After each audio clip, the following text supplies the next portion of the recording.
Madame, monsieur, bonsoir. Merci d'être avec nous pour un nouveau débat de questions d'actu qui s'intéresse ce soir au mouvement social. Nous sommes bien évidemment à la veille du 1er mai, la fête des travailleurs, qui est pour nous l'occasion de brosser un bilan de l'activité syndicale en Algérie. Alors d'autant plus qu'elle est indissociable du hirak que connaît le pays depuis plusieurs semaines maintenant. Alors quelle place pour le mouvement syndical, qu'il soit autonome ou autre, quel avenir aussi pour l'Union générale des travailleurs algériens?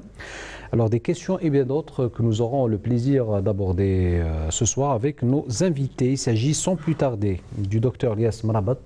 Vous êtes secrétaire général du syndicat national des praticiens de la santé publique. Merci d'être avec nous ce soir. Merci à vous. À vos côtés, M. Ammar Takjout, vous êtes secrétaire général UGTA Wilaya d'Alger. Merci d'être avec nous ce soir. C'est moi qui vous remercie. Et avec nous également M. Nourdine Boudarba, vous êtes syndicaliste et militant politique. Merci d'avoir accepté notre invitation. C'est à moi de vous remercier pour l'invitation. Alors, question globale pour commencer. Je commencerai avec vous, M. Lias Marabat. On fera un tour de table. Donc, globalement, peut-on ou comment peut-on évaluer le mouvement social dans des moments historiques que connaît le pays aujourd'hui? Enfin, pour ce qui est du syndicat national des praticiens de santé publique que je représente, d'ailleurs, je peux dire aussi que je représente aussi en tant que mon fondateur la Confédération des syndicats algériens, récemment mise en place et qui regroupe quand même 13 organisations syndicales autonomes.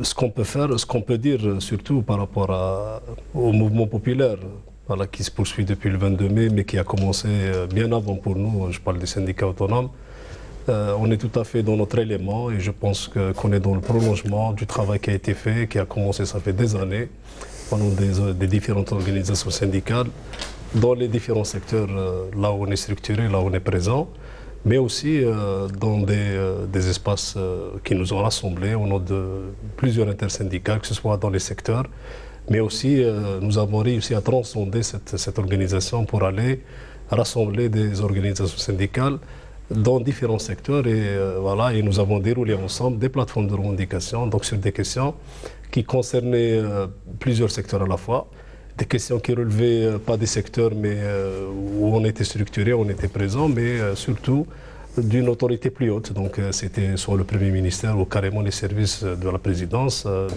pour certaines questions. Mais pour l'essentiel, nous avons compris ensemble que notre situation sociale, notre devenir en tant qu'organisation syndicale et les solutions justement recherchées pour nos problèmes dépendaient d'une question fondamentale, la question politique. Et je pense que actuellement, ça a débordé d'une certaine façon.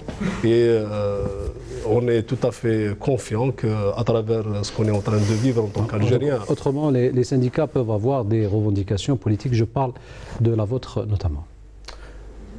Moi, je pense, honnêtement, je parle pour le syndicat national des praticiens de santé publique que je représente, mais pour la Confédération aussi, on est tout à fait convaincus que toutes les situations sociales dépendent et sont pratiquement une sécrétion de la question politique.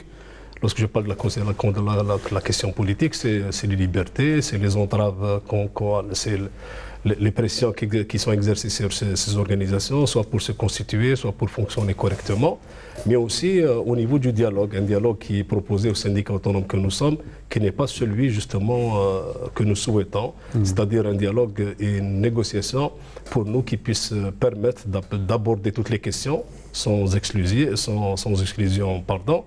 mais surtout sans tabou, et afin de plancher ensemble, lorsque je dis ensemble, avec le syndicat autonome, l'UGT en tant que centrale syndicale, mais aussi ceux qui ont représenté les différents gouvernements à travers des politiques qui ont touché carrément et directement justement la question sociale qui nous concerne en tant que travailleurs, en tant que fonctionnaires et en tant que militants syndicalistes. Alors, je passe à vous, M. Ammar Takjout, pour nous parler du rôle de la centrale syndicale.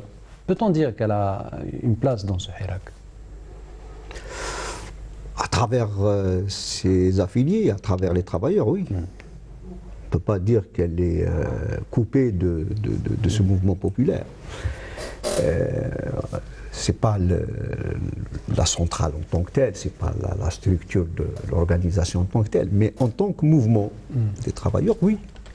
Ils y sont à l'intérieur du mouvement populaire. Ils étaient pratiquement le 22. Le premier jour, les travailleurs affiliés dans cette organisation étaient à l'intérieur. Maintenant, il faut faire le distinguo entre l'appareil de l'UJTA et le mouvement des travailleurs à l'intérieur de cette organisation. Ça veut dire que... Parce qu'on a tendance à ramener l'UJTA à un appareil, à une structure. Non, l'UJTA représente le monde du travail qui est là, et ce monde du travail, il se reconnaît dans le mouvement populaire. Il ne peut pas être en dehors du mouvement populaire. Donc la question, elle est claire, nette et précise. Alors maintenant, individuellement, ça c'est autre chose. On ne peut pas, sur le plan global, je ne pense pas, il n'y a pas un travailleur d'une usine, un travailleur d'une administration qui est affilié, qui n'a pas ou un rapprochement ou un sentiment avec le mouvement populaire. Alors on reviendra tout à l'heure sur le rôle de l'UJTA, mais pour rester un peu dans ce mouvement social et son lien avec le Hirak, Nourdine Boudarba, qu'est-ce qu'on peut dire? D'abord, encore une fois, merci pour l'invitation. Moi, avant d'abord d'atterrir sur la question du mouvement syndical, je voudrais juste rappeler qu'on est à la veille du 1er mai, qui est la journée internationale de la lutte du travailleur, et non pas la journée du travail, et non pas la fête du travail comme on la présente souvent. Parce que le 1er mai, c'est la journée de la lutte des travailleurs, c'est une journée internationale, et je salue tous les travailleurs à cette occasion-là. Et d'ailleurs, je pense qu'on va avoir, peut-être pour la première fois, un 1er mai où on aura un maximum, peut-être des centaines de milliers, peut-être des millions de travailleurs qui seront impliqués dans les célébrations Hado, parce que justement, ça intervient dans un contexte très particulier. Un contexte très particulier, c'est avec ce Hirak, justement, depuis maintenant 2 mois, qui n'est finalement que l'aboutissement de luttes d'années. Les gens ont tendance à oublier ça.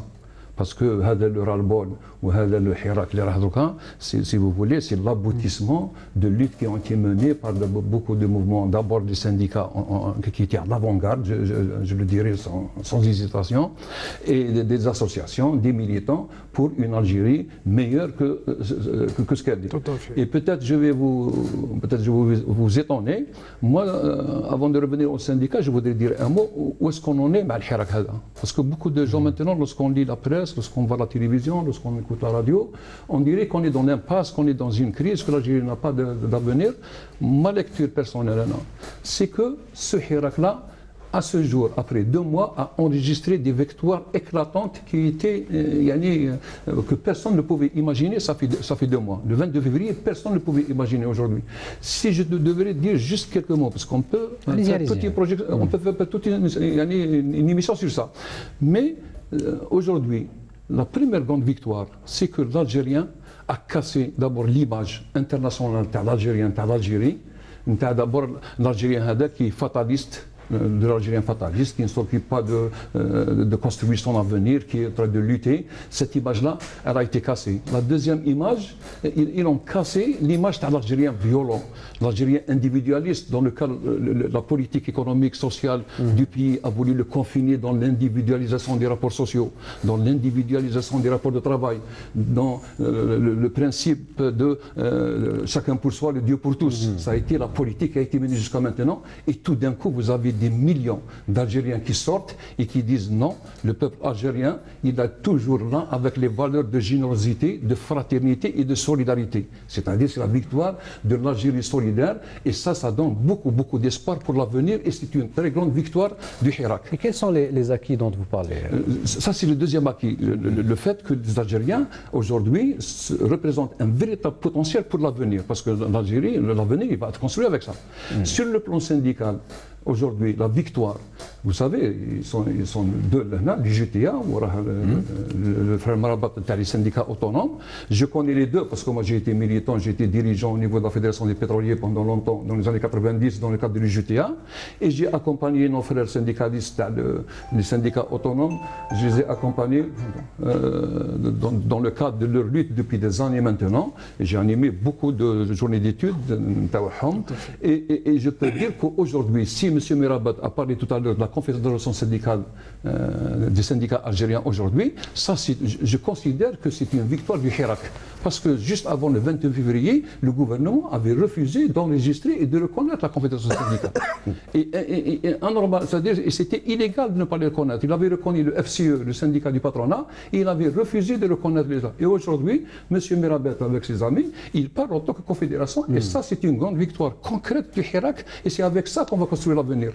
Aujourd'hui, l'UJTA, je peux le dire, moi, je ne veux pas attaquer mon ami Amar, qui est un ancien collègue, on a milité beaucoup dans les années 90 ensemble, mais il faut le dire, moi je suis d'accord avec lui, qu'il faudrait maintenant faire la différence entre les militants de l'UJTA, entre les militants à la base des structures, les militants qui luttent. Il y a beaucoup de militants encore qui font et qui continueront à faire l'honneur des travailleurs et du syndicalisme, mais il faut le dire sans hésiter, il faut le dire nettement, que l'appareil de l'UJTA, que la direction de l'UJTA, et ce n'est pas pendant le Hirak, pendant le 5e mandat, maintenant je le dirai moi, depuis une vingtaine d'années minimum, elle a tourné le dos aux travailleurs. Alors, elle s'est mise au service de l'oligarchie, elle s'est mise, je parle de la direction de l'UJTA, je parle de l'appareil de l'UJTA, elle s'est mise au service de la politique gouvernementale et de l'oligarchie, et elle a donné son dos aux travailleurs, et c'est pour ça que dans le cadre de ce Hirak-là, si vous permettez, en quelque sorte, il y a un Hirak syndical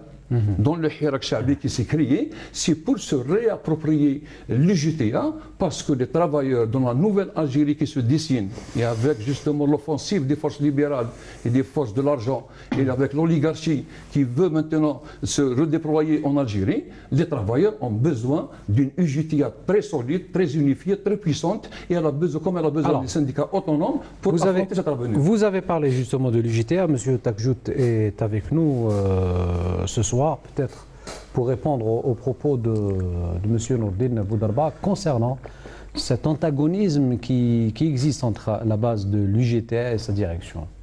Est-ce qu'il existe d'abord?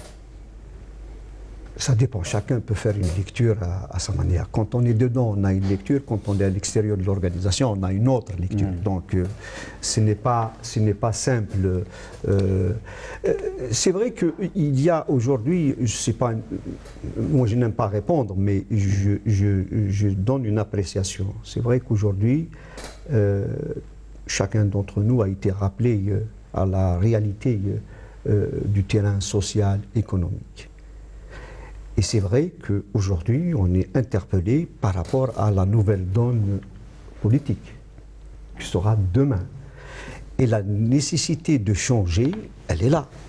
C'est-à-dire que mon ami Bouderba, qui est un ancien, qui a milité, on a milité ensemble dans les années 90, le sait, l'UJTA a tout le temps fait sa mue. Moi, je ne pense pas que l'UJTA de 75 ressemble à celle de 65, ni celle de 75 qui ressemble à celle de 80, encore moins celle de 80 à 90. Donc, le mouvement, il se fait d'une manière ou d'une autre. Le rappel, il est là d'une manière ou d'une autre. L'organisation a su s'adapter à des situations de 62 à 65, de 65 à 75 et de 75 à 80. Donc, il y a des... Aujourd'hui, on est appelé aussi à changer. On est appelé à changer. Il y a une direction qui a fait sa part de responsabilité. Il y a un bilan, l'histoire retiendra ce qui a été fait de bien et de mais mauvais. on change parce que le bilan est mauvais ou parce qu'on doit changer? Non, non, il y a aussi une interpellation, il y a un mouvement, il y a un mouvement populaire qui interpelle tout le monde, le politique. Aujourd'hui, il n'y a pas que l'UJTA. Les syndicats autonomes doivent aussi s'adapter à la nouvelle donne. Alors je disais donc, M. Takjout, est-ce que la centrale syndicale, l'UJTA, doit faire sa mue parce qu'elle doit s'adapter à une nouvelle donne politique dans le pays, ou parce que le bilan de sa direction, à sa tête, Sidi Saïd, est mauvaise? Cette question de mauvais bilan, moi je suis un petit peu, je n'aime pas ce... Il y a un bilan, il y a des réussites et des échecs dans un bilan, dans un travail syndical. Si vous me posez la question, est-ce qu'il y a beaucoup plus d'échecs ou de réussites, je vous dirais peut-être qu'il y a plus d'échecs que de réussites. Mais il y a aussi des choses qui ont été faites au niveau de cette organisation. Moi, je ne pense pas que CDJTA avait accompagné les entreprises qu'on a décriées de moribondes et qui doivent disparaître est une mauvaise chose, je ne sais pas. Moi, pour moi, ce n'est pas une mauvaise chose. Injecter de l'argent dans les entreprises industrielles, de la manufacture, de l'agroalimentaire, de l'industrie, de la grosse industrie Hadjar ou la SNVI, si on me dit que c'est une mauvaise affaire, qu'il fallait laisser mourir ces entreprises, je dirais encore, pour moi, c'est une bonne chose de les avoir maintenues et leur donner une vie, même si la relance n'y est pas, parce qu'elle ne dépend pas aussi uniquement de l'investissement financier, ni de l'injection financière, mais elle dépend aussi de la bonne gouvernance et de la bonne politique. Et on peut en parler de l'économie et pourquoi les entreprises n'ont pas réussi, etc. Mais si on parle d'autre chose, de la formation militante, du syndicalisme en tant que tel, il y a aussi des échecs. On n'a pas su créer les conditions d'une grande formation syndicale. On a perdu énormément. On a fait de la déperdition militante et ça a été fatal pour l'organisation syndicale. On n'a pas eu, aujourd'hui, on n'a pas beaucoup de militants aujourd'hui parce qu'on a des syndicalistes. Et le syndicaliste ne signifie pas militant syndicaliste. Parce qu'il faut toujours faire la différence. Et cette question, cette déperdition militante... On n'a pas su le garder aussi peut-être. Oui, on n'a pas su garder, on n'a pas su aussi former ni la relève, parce que nous avons peut-être poussé un peu plus les gens à partir, et nous avons délaissé la formation militante. Aujourd'hui, nous n'avons pas cette base militante qui est importante, parce que le syndicalisme ne suffit pas par uniquement des travailleurs qui sont affiliés, c'est par les militants, c'est les militants qui portent beaucoup plus. Donc il y a, pour ma part, je ne peux pas dire qu'il n'y a pas de choses positives, et je ne peux pas dire qu'il y a uniquement des positifs, il y a des échecs, et les échecs, on les enregistre, et on les accepte, et on les comptabilise, et c'est pour de là, je dis, il faut faire SAMU. Ça veut dire qu'il faut se remettre en cause. La manière dont on a géré l'organisation pendant 20 ans, peut-être n'a pas été... Et comment vous considérez le sursaut des syndicats autonomes? Est-ce qu'il ne peut pas être du fait que l'UGTA s'est rapproché beaucoup plus que la normale du pouvoir politique? Est-ce que l'UGTA n'a pas... C'est historique, hein, parce que moi, peut-être que l'UGTA n'a jamais été en dehors de la sphère du pouvoir. Qu'on me dise que si on reprend l'histoire, en 65, moi j'ai vu un document qui date de 65, la direction de l'UGTA, la direction, c'était le secrétariat national, s'est réunie sous l'égide d'un membre du bureau politique en 65. Alors, je n'ai jamais connu l'UGTA en dehors de la sphère politique, sous le parti unique ou sous le... Donc, dire qu'elle s'est rapprochée aujourd'hui de la sphère politique ou de la sphère du pouvoir, c'est une vue de l'esprit par rapport à l'histoire de l'organisation. Parce que si on revient aussi à l'histoire, et M. Boudelba peut me conforter, parce qu'il a dû lire ce que j'ai lu, la direction de 62 a été victime à cause d'une phrase du mot indépendance du politique. Alors, le fait d'avoir prononcé que l'UGTA devait être indépendante du politique, elle a été mise à l'écart. Donc le problème de ce rapprochement, aujourd'hui, vous me direz, est-ce qu'il faut couper le cordon ombilical entre le pouvoir et l'organisation? Je vous dirais oui. Parce qu'elle a tout le temps, et elle a vécu depuis 1956, elle a tout le temps été sous l'emprise du pouvoir politique. Moi, ce que j'ai lu, ce que j'ai vu, et ce que je connais de l'organisation, on a tout le temps été sous l'emprise du politique, du pouvoir politique, y compris dans la période du parti unique. Si vous permettez, peut-être avec l'accord de M. Merabet, parce que pour être sur l'ancien, parce qu'on va aborder le thème de parce que nous, enfin, moi personnellement, j'ai beaucoup de choses à dire. Ouais. Je voudrais répondre à ça dans le cadre de l'UGTA. Bien sûr, il y a beaucoup de choses. Je voudrais juste répondre pour être utile, pour que cette émission soit utile. Moi, je suis d'accord que l'UGTA n'a jamais pu se libérer du pouvoir politique, comme vous le dites, parce qu'il faut rappeler rapidement que l'UGTA a été créé par le FLN en 1956 dans le cadre de la libération nationale, et c'était son bonheur, sa force, et c'était aussi son malheur après l'indépendance. Parce qu'après l'indépendance, il n'a jamais pu s'émanciper par rapport au parti FLN. C'était pas en 62, moi je vous dis, en 63, le premier congrès de l'UGTA, en 63, il s'est pas réuni sur l'UGTA mondial de FLN.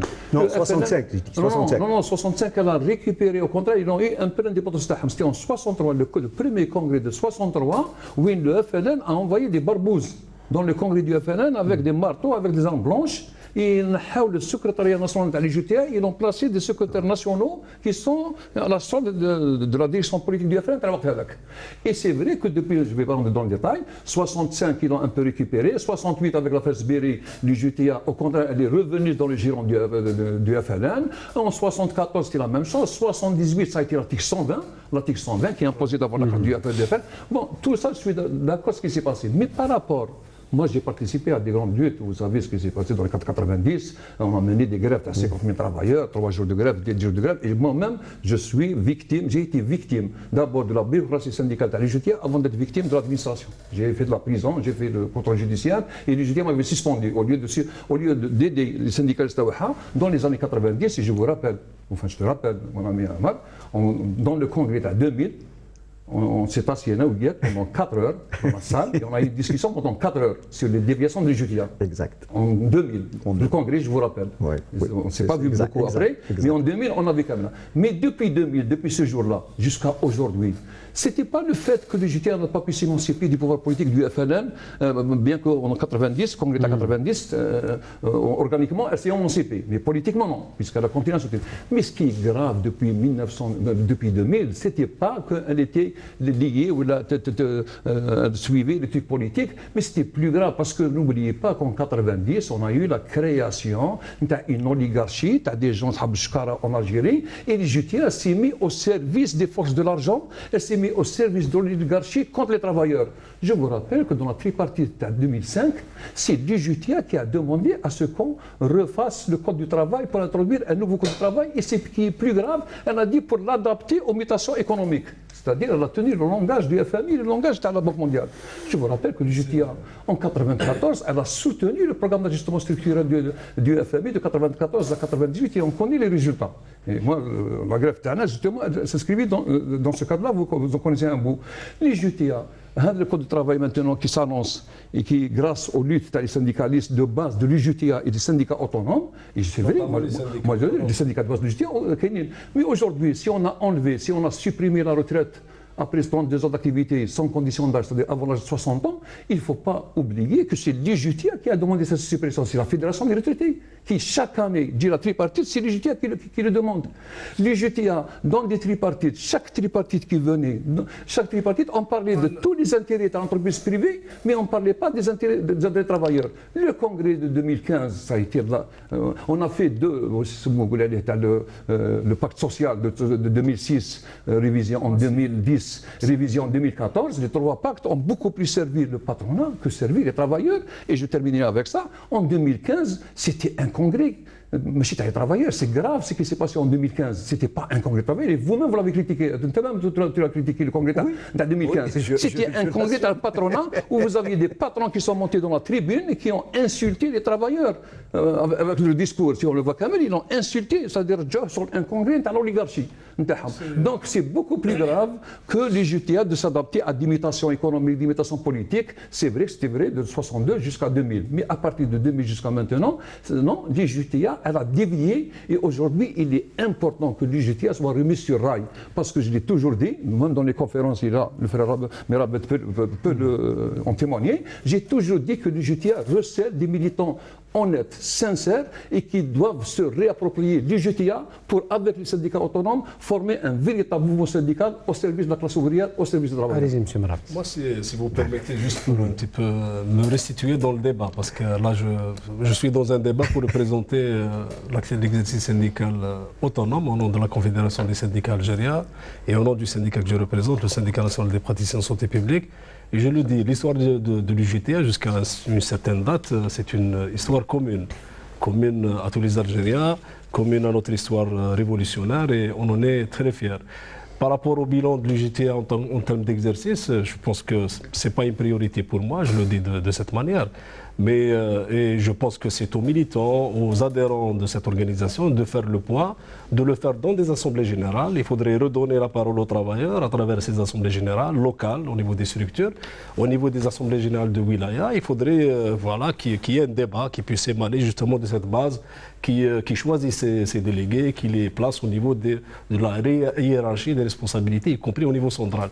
Là, c'est un autre débat. Ça concerne les affiliés à cette organisation syndicale que nous respectons tout à fait.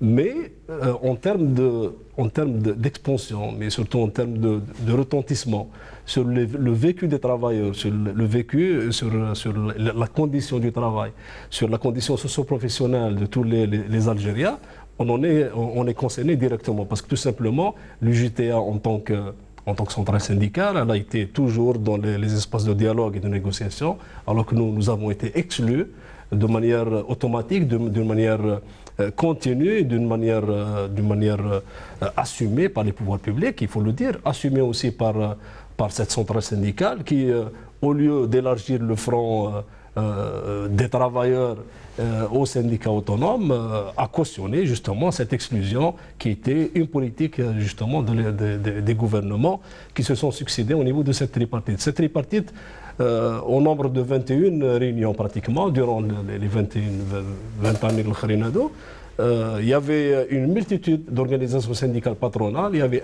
une seule organisation syndicale pour les travailleurs, alors que des pans entiers de travailleurs dans la fonction publique et en dehors de la fonction publique, donc y compris dans le tissu économique structuré, n'étaient pas représentés et les problèmes n'étaient pas posés. Lorsqu'on est dans la situation actuelle, je pense qu'il y a beaucoup de choses à dire en termes de bilan. Il est négatif pour nous. Donc lorsqu'on parle du dialogue social, il a en termes d'impact sur le monde du travail, en termes de création d'emplois, en termes de préservation d'emplois, en termes de préservation du pouvoir d'achat, en termes d'émancipation par rapport aux lois sociales. Quand vous dites pour nous, est-ce que vous parlez de l'UJTA ou des syndicats autonomes? Je parle des travailleurs algériens représentés par les syndicats autonomes. Pourquoi je le dis? Parce qu'on subit les conséquences justement de ce dialogue social dans lequel on n'y est pas, dans lequel on a été toujours exclu. Et d'autres décidaient, prenaient des décisions, mais surtout avaliser les décisions. Je le dis de cette manière, je m'excuse peut-être voilà, de pousser un petit peu les choses dans un sens qui pourrait ne pas plaire, mais c'est le constat à notre niveau. Donc ce n'est pas le bilan proprement dit, faire un bilan de l'exercice syndical, parce que ce n'est pas à nous de le faire, c'est aux travailleurs affiliés à cette organisation ou à cette centrale syndicale que nous voulons non seulement préserver, je le dis, je parle de l'UJTA, nous voulons préserver cette organisation syndicale, cette centrale, nous voulons qu'elle soit consolidée dans ses positions, renforcée justement dans son exercice, mais je le dis honnêtement, il faudrait qu'on soit un petit peu recadré et pour qu'on puisse travailler ensemble et aller ensemble relever les défis qui nous concernent tous. Je pense que il n'y a pas photo lorsqu'on parle uniquement des pays qui nous sont voisins. Je cite la Tunisie, je cite le Maroc. Le Maroc, on est actuellement à plus de 10 centrales syndicales en tant que par rapport aux fédérations, les unions et les confédérations. Lorsque la Tunisie, au minimum, il y a 4 confédérations qui sont là, qui sont mises en place. En Algérie, on peine à sortir la tête de l'eau.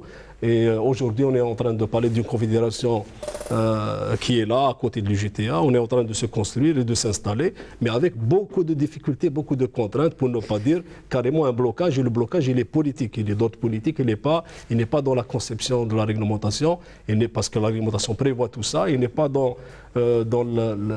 l'attachement ou la cooptation des travailleurs ou l'intérêt des travailleurs à aller vers justement ces confédérations ou s'organiser à côté de l'UGTA en fédération. Et il est surtout au niveau du blocage, cette conception qui n'existe pas dans les faits au niveau des responsables. Quel type de blocage, pour être plus précis, monsieur? Je vous le dis, M. Bouderba, en tant qu'expert sur les questions de relations du travail, peut aussi apporter son point de vue, mais je pense que l'attitude du ministère du Travail, pendant toutes ces dernières années, je parle en moins les 10 dernières années, les dernières années, on a fait que pratiquement bloquer systématiquement tous les dossiers qui étaient déposés à leur niveau, soit pour la création de nouveaux syndicats.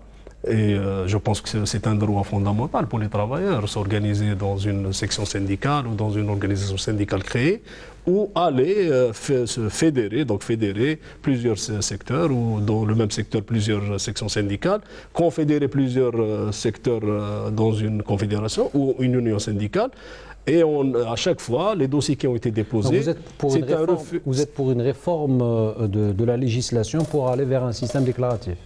Non, il faudrait tout simplement... Oui, effectivement, la réforme doit se faire, mais dans l'intérêt de l'entreprise, l'intérêt de l'outil de travail, l'intérêt du travailleur.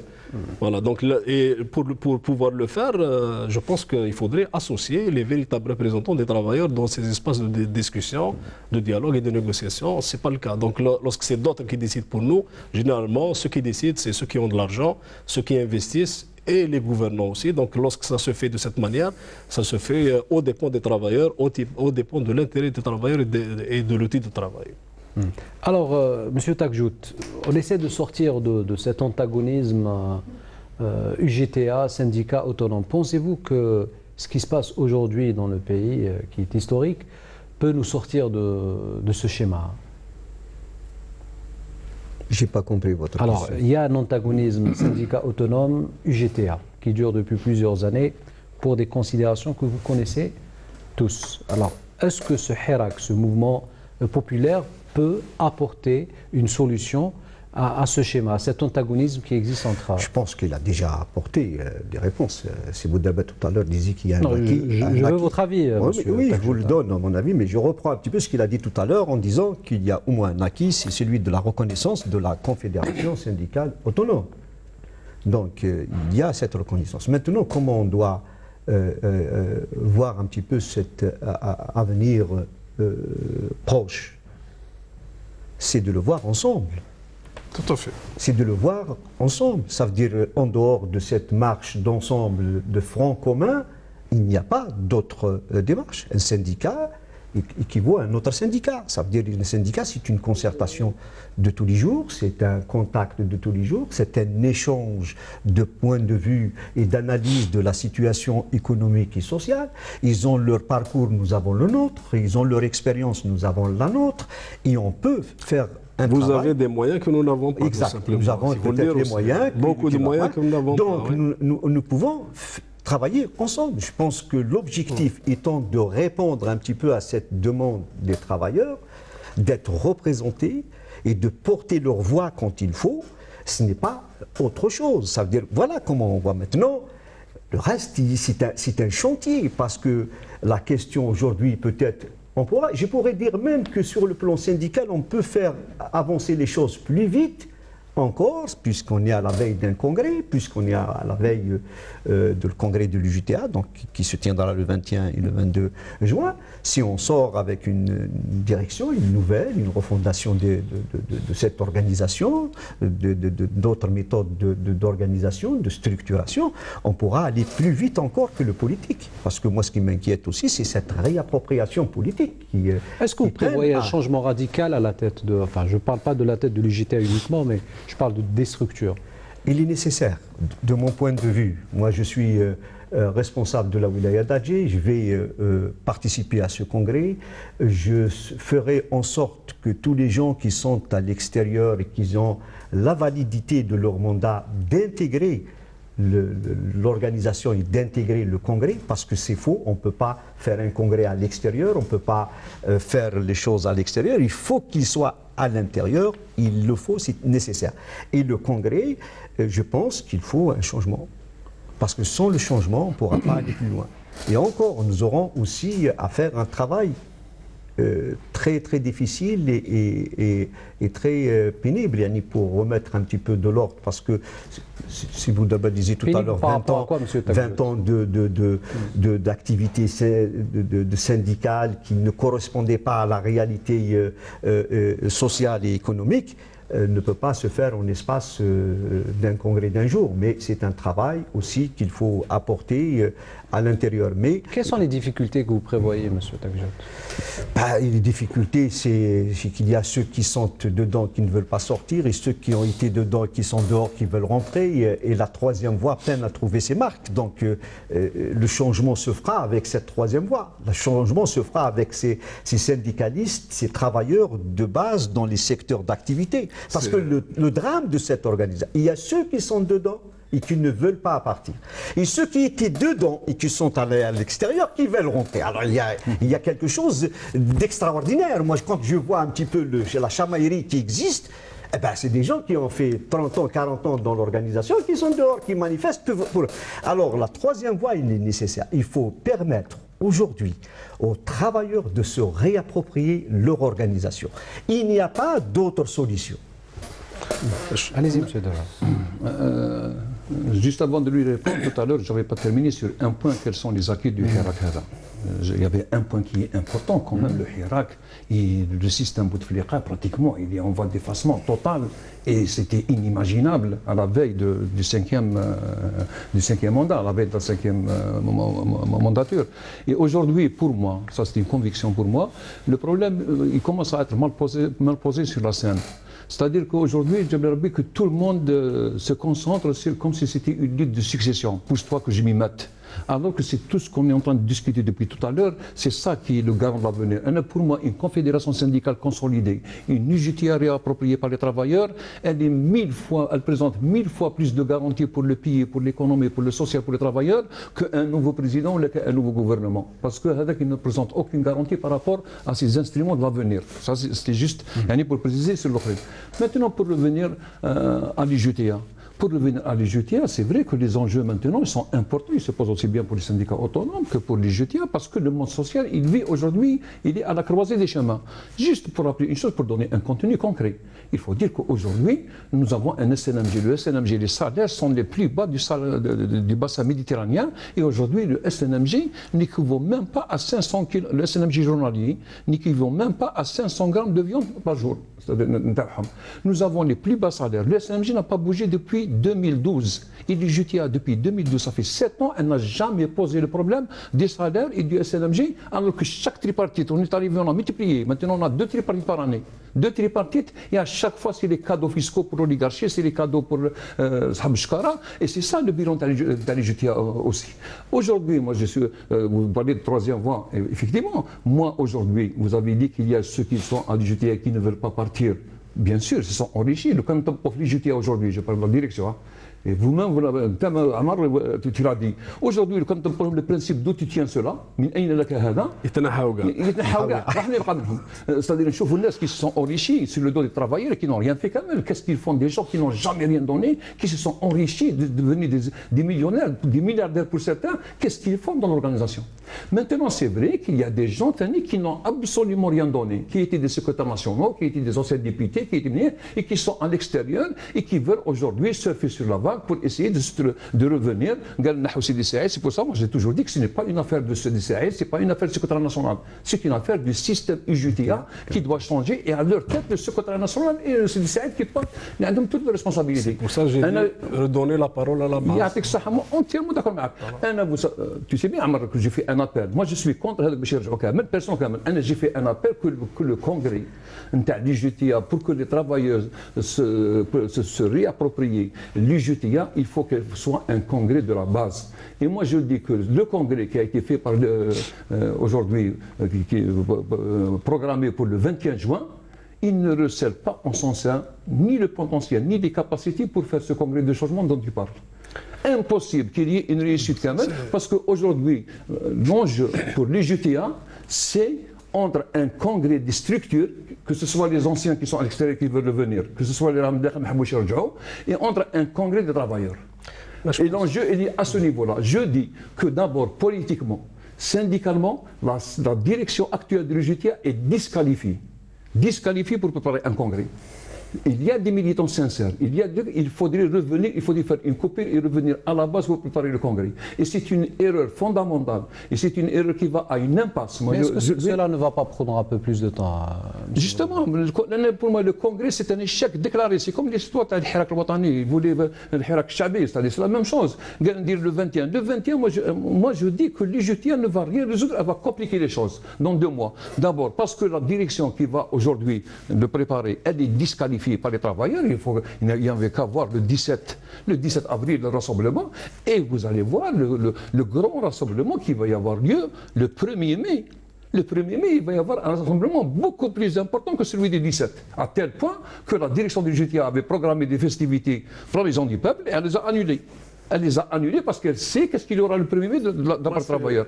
Donc moi je dis que tous les militants sincères au niveau de l'UJTA doivent aujourd'hui réviser et se préparer parce qu'il y va de l'avenir des travailleurs et de l'avenir de l'organisation. Et d'aller vers un véritable congrès qui va réunir des militants sincères du JTA et les véritables volontés des Kenyans au niveau des travailleurs pour préparer un congrès de refondation. D'ailleurs, est-ce que tu trouves normal qu'avec les structures actuelles, la situation actuelle, avec le secrétariat actuel, qui vont préparer un congrès, un congrès de refondation. Est-ce qu'on peut faire des refondations avec l'équipe actuelle? C'est impossible. Donc le congrès, il faut qu'il soit préparé. Alors, je pose la question justement que vous posez à M. Takjout. Est-ce qu'on peut faire un congrès avec l'équipe actuelle?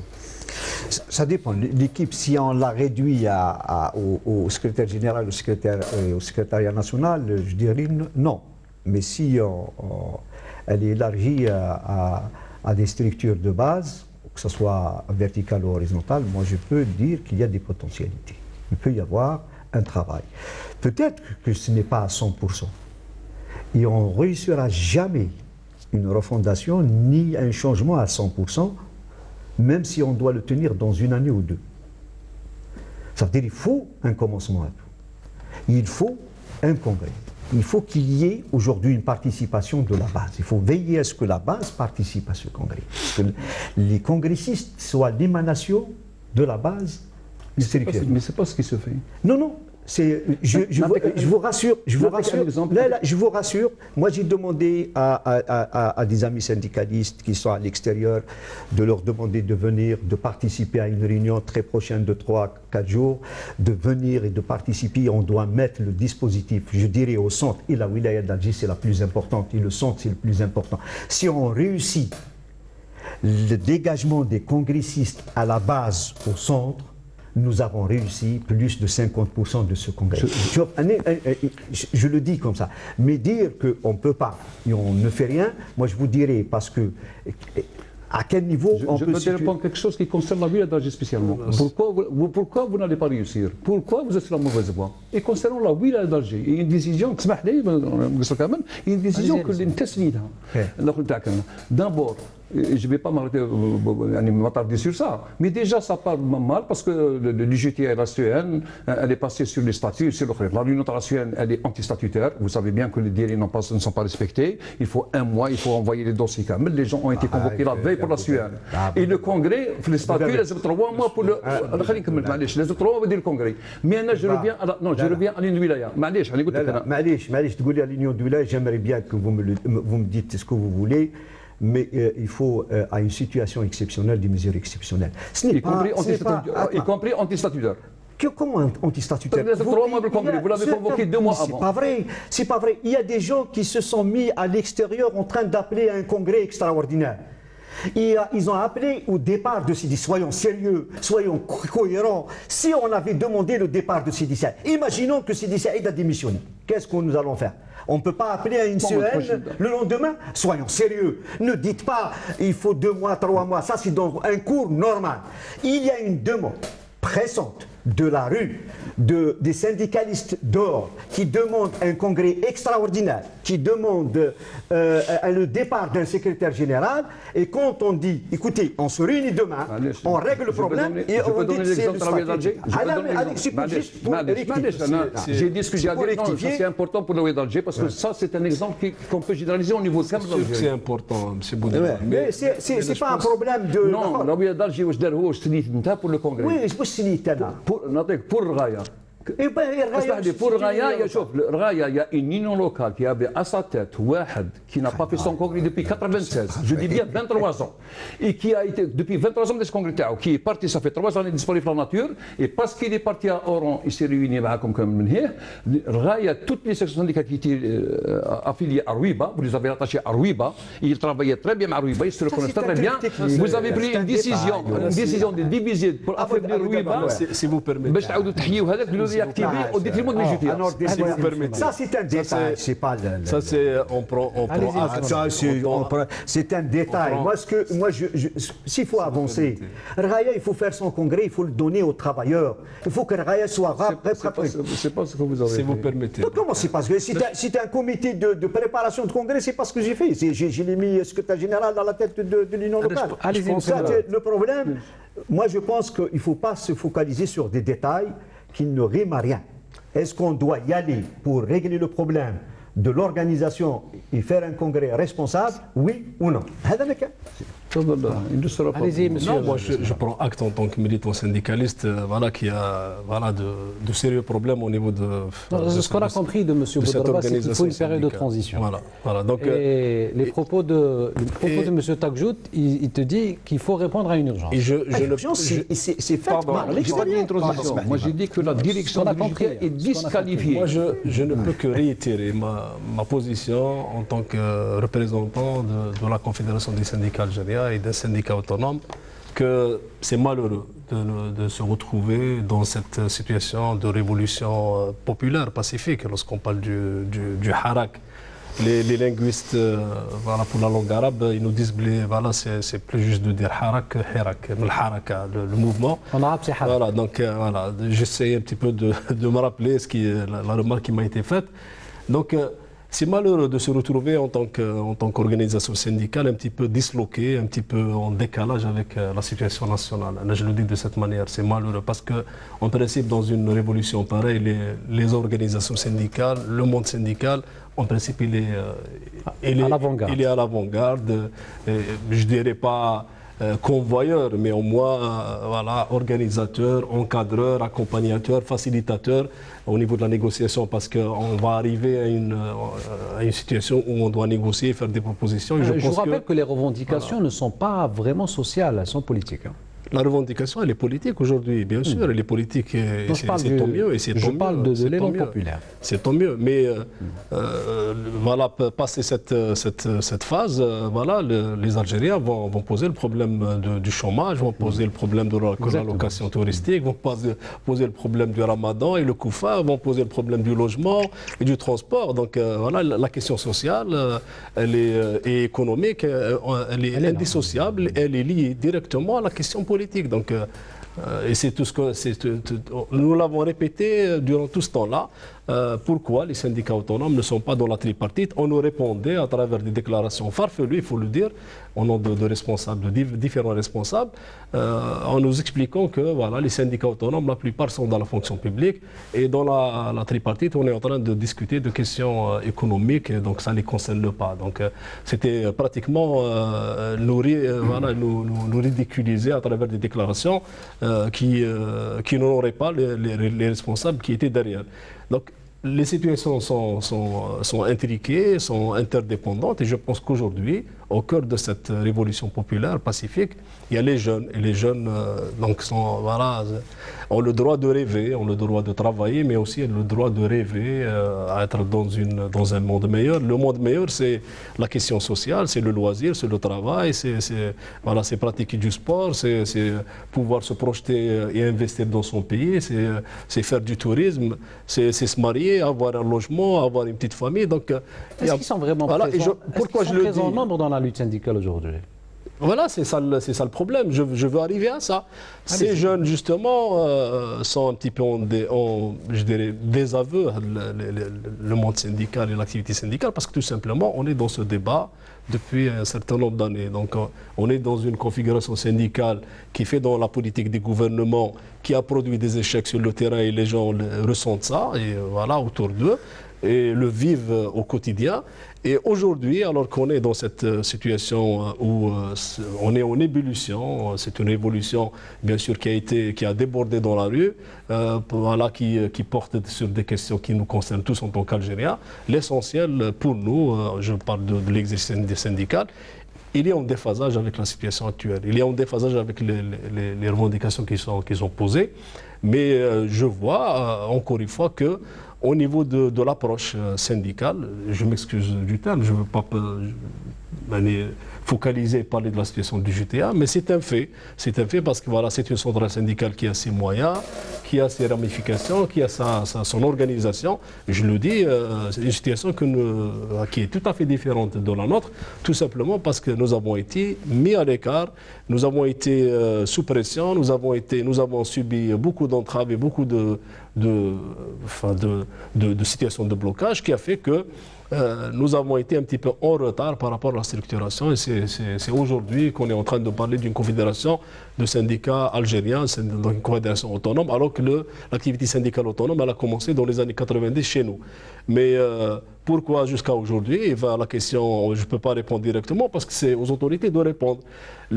Aujourd'hui, à travers le gouvernement installé actuellement et que les syndicats autonomes ne reconnaissent pas, ni le Premier ministre, ni les ministres qui sont dans ce gouvernement pour des considérations, je pense qu'on n'a pas beaucoup de temps pour l'expliquer, mais c'est notre position. Nous pensons qu'il faut aller vers une période de transition, mais avec un autre gouvernement, avec d'autres personnes voilà, qui puissent jouer. Est-ce que vous percevez aujourd'hui, ne serait-ce qu'un changement de la part des pouvoirs publics à l'égard de la Confédération, où la situation est comme avant? Non, je pense qu'il y a on est toléré, mais je pense qu'on est toléré, mais il faut le dire aussi que voilà, on a su s'imposer à travers notre structuration, à travers nos actions, nos activités, à travers l'approche que nous avons laissée par rapport à l'activité syndicale. Tout simplement. Voilà, je pense qu'on est sur place, il faut faire avec. Donc il faut faire avec. Mais je voulais dire tout simplement que même ce gouvernement, entre parenthèses, qui n'est pas reconnu, et nous l'avons mis dans un communiqué officiel au nom des 13 syndicats membres fondateurs de cette confédération, on ne le reconnaît pas, mais ce même gouvernement reconnaît implicitement qu'il y a des dossiers qui traînent pour des associations, pour des partis politiques, pour des syndicats depuis des années. Donc venez, on va appeler les gens pour revenir récupérer leurs dossiers ou carrément les restituer dans leurs droits et de les reconnaître en tant que tels. Donc pourquoi avoir bloqué pendant des années? Aujourd'hui, appeler les gens à venir un petit peu se mettre en accord, ou leur accorder justement ce récépissé, fameux sésame, le récépissé d'enregistrement. Il faut le dire que le Premier ministre actuel, M. Bedoui, était le ministre de l'Intérieur, ça fait quelques semaines. Donc pratiquement la même personne qui bloquait les situations pour les associations, les partis politiques, aujourd'hui en train d'appeler à l'ouverture et à faciliter un petit peu les choses. Le ministre du Travail, qui était avant l'actuel, M. Il était à la classe. Voilà, pendant pratiquement 2 ans à la tête du ministère, il n'a pas reçu les syndicats autonomes, il a refusé de fonctionner avec nous, alors qu'il était en poste, nous l'avons saisi, nous avons laissé des correspondances, aucune suite n'a été donnée, y compris pour réunir les syndicats algériens que nous sommes avec les JTA pour discuter de questions qui concernent tous les travailleurs ou qui concernent le monde du travail.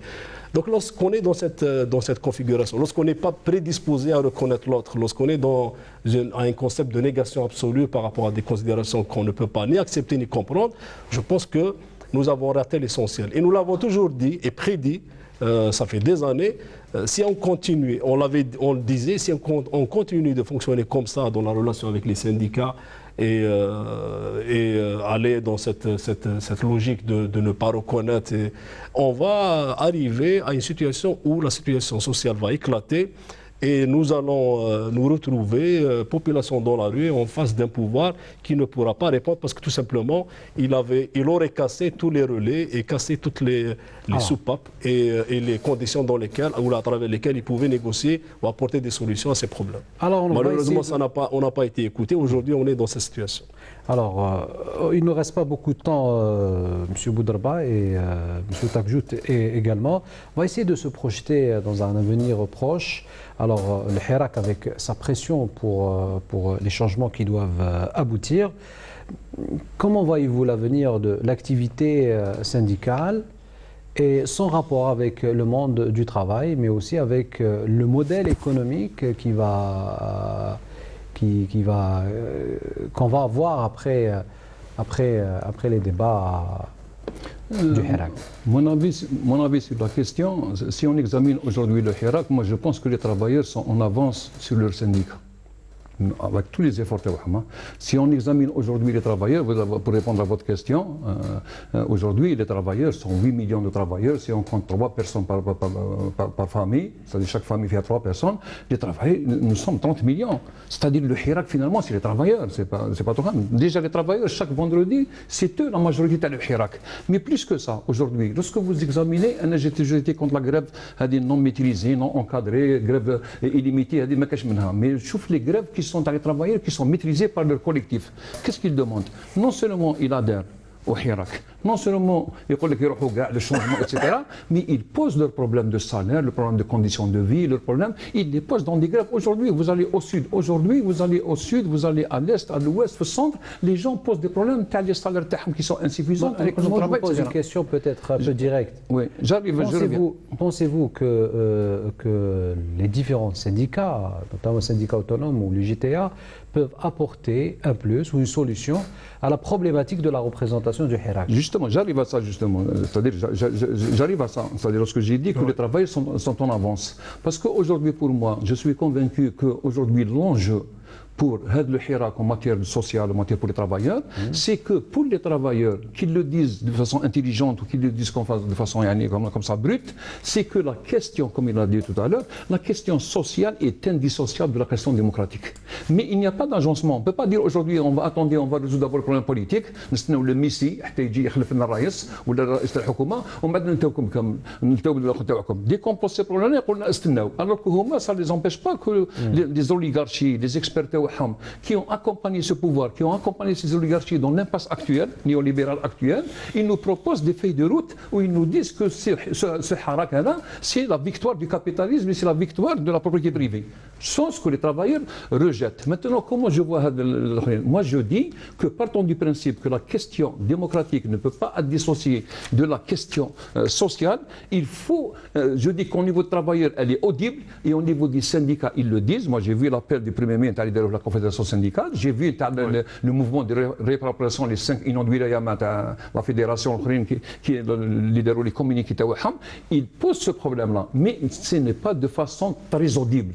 Il faut que ce soit très audible, il faut que toutes les forces politiques en Algérie sachent que rien ne se fera sans les travailleurs en Algérie et encore moins se fera contre eux. Et quels sont les instruments des travailleurs qui vont pouvoir justement imposer ce point de vue et défendre les intérêts des travailleurs? C'est d'abord les syndicats. D'abord les syndicats, il y a des partis, il y a des associations, mais d'abord les syndicats. Et un homme en espoir, il est à travers justement la Confédération, j'ai travaillé avec eux, et que nous avons un certain corporatisme, il avait des péchés mignons, mais depuis 3-4 années, il faut dire qu'ils ont fait un saut qualitatif, ils posent des problèmes sociétaux, ils ont fait vraiment un saut qualitatif et je les encourage à aller à l'avant tout en évitant les problèmes idéologiques, tout en évitant les problèmes de zaïm, etc. Et pour les JTA, moi je le répète aujourd'hui, les JTA, moi je l'ai toujours défendu et je continue à la défendre, c'est un instrument qui doit revenir aux travailleurs.